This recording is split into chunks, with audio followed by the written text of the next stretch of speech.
அரண்மனை மாதிரி இருந்திருக்கும். அவங்க ஒய்ஃப் எப்படி மனைவி எப்படி இருந்திருப்பாங்க? அவங்க பெரிய பிக் ஷாட், லேண்ட்லார்டு. இந்த பொண்ணு அடிமை.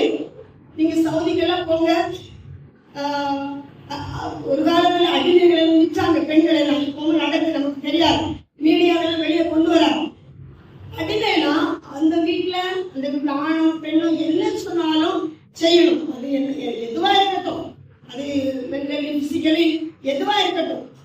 அப்ப இந்த பொண்ணு எப்படி இருந்திருப்பா அந்த வீட்டுல? அப்படிதான் இருந்திருப்பான். அப்போ இந்த பொண்ணுக்கு ஒரு ஸ்மார்ட்னஸ் இருந்திருக்கு. அவளுக்கு ஒண்ணு தெரியும். அவ இஸ்ரவேல்ல இருக்கும்போது அவளுடைய தேவனை பற்றி அறிந்திருந்தான், அவருடைய கடவுளை பற்றி அவ ஆராதித்திருந்தான்.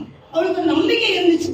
அப்போ அதனாலதான் அவ இங்க வந்த இடத்துல அவ அடிமை. அவளுக்கு சாப்பாடு கூட செய்ய கொடுத்தாங்கன்னு தெரியாது. ஏன்னா அடிமை பொண்ணு இல்லையா? அவளை நல்லா வேலை வாங்கியிருக்கலாம், அவளை ரொம்ப கஷ்டப்படுத்தி இருந்திருக்கலாம், அவளை ரொம்ப கொடுமைப்படுத்தி இருந்திருக்கலாம். அப்படிப்பட்ட ஒரு சூழ்நிலையில இவ என்ன பண்றா? தன்னுடைய நாச்சியார் நாகமானுடைய ஒய்ஃபுக்கு ஒரு குட் நியூஸ் சொல்றான். இன்னைக்கு நம்மளால ஒருத்தவங்களும் ஒரு குட் நியூஸ் சொல்ல முடியல. ஏன்னா நம்ம பிரச்சனையே தீரலையே, நமக்கே 1000 பிரச்சனை.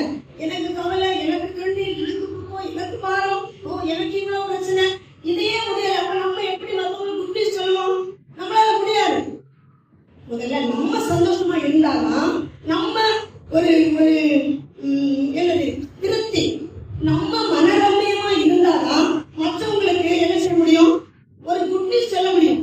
நீங்க நம்மளே மனரம்யமா இல்ல, இருக்கிறதுல, இருக்க வீட்டுல, இருக்கிற கணவன்கிட்ட, இருக்கிற பிள்ளைகள்கிட்ட, இருக்கிற காரியத்துல தந்திருக்கிற அந்த